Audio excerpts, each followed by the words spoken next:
Today we're going to talk about fear. It seems like a very common theme in riding. Well, what I want to talk about is really kind of dismantling the whole concept of overcoming fear. Because do you really want to have zero fear? No. Okay, thank you. Okay, so I'd like to, in this next hour and change, develop a healthier relationship to fear. Okay, because a little bit of fear is a little bit good. You guys are fun. I'm having a good time. Okay, so let's talk about anxiety, right? So we're going to distinguish between anxiety and fear. Did my little guy come up? Do you like that?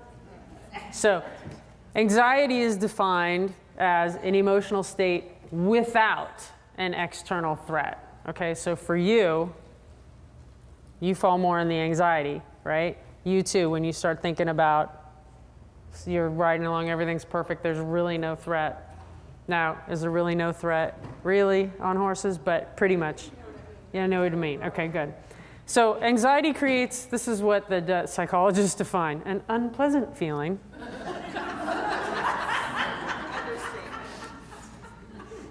Right? I was like, clearly the guy who wrote this never experienced anxiety. An unpleasant feeling associated with worry, fear, or uneasiness. Okay, that is like putting it about as mildly as it can be put. But the threat is perceived to be unavoidable and uncontrollable. Okay, right? So anxiety is kind of what we conjure up in our heads, although it is so darn real. I'll never take that away from anyone. Lexapro can, though. That's an anti-anxiety drug. See, when not a lot of people laugh, I know there's not a lot of people on it. Or know somebody on it. And it's related to an anticipation of future events. Okay, so that's anxiety. Okay, make sense? Fear, an emotional response to a perceived threat that is current. Now, it's funny because I get this question I get these two questions all the time, and being a psychologist, they think I can like answer them. And it's, why do we always think in the negative, and why do we get so afraid? And I'm like, boy, if I knew that, I can create a new human race.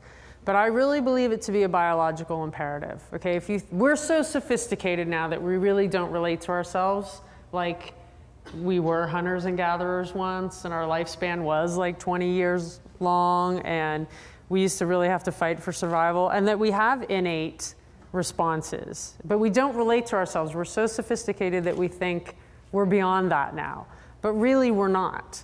And I believe that it's a survival mechanism, and that if we didn't become afraid of certain things, that we wouldn't have survived as a species. Okay, so part of this is God or the Creator or whatever it is you believe, whatever color you think she is up there.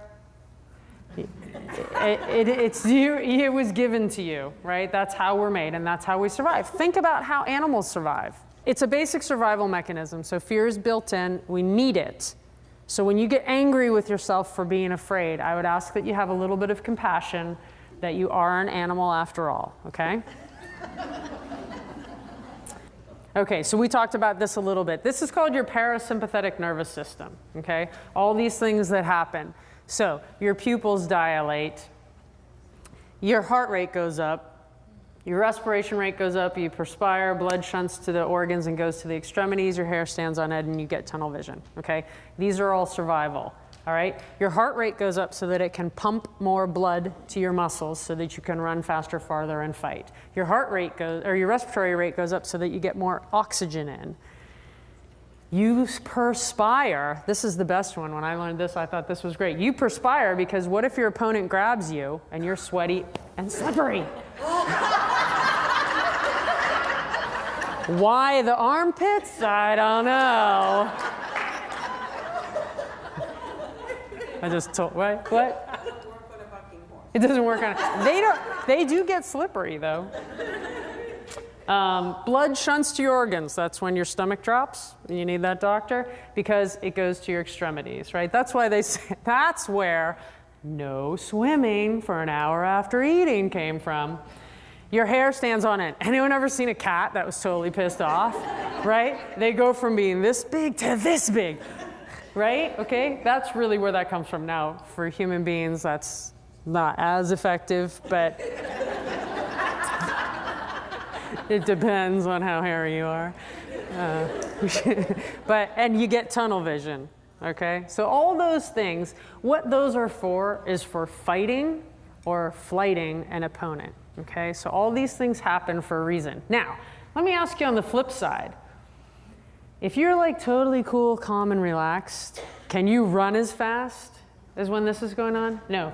So do you maybe want a little bit of this? Maybe a little bit of control of this? So I was a swimmer. I swam at UCLA. I went to Olympic trials in '88. I made a couple of national teams.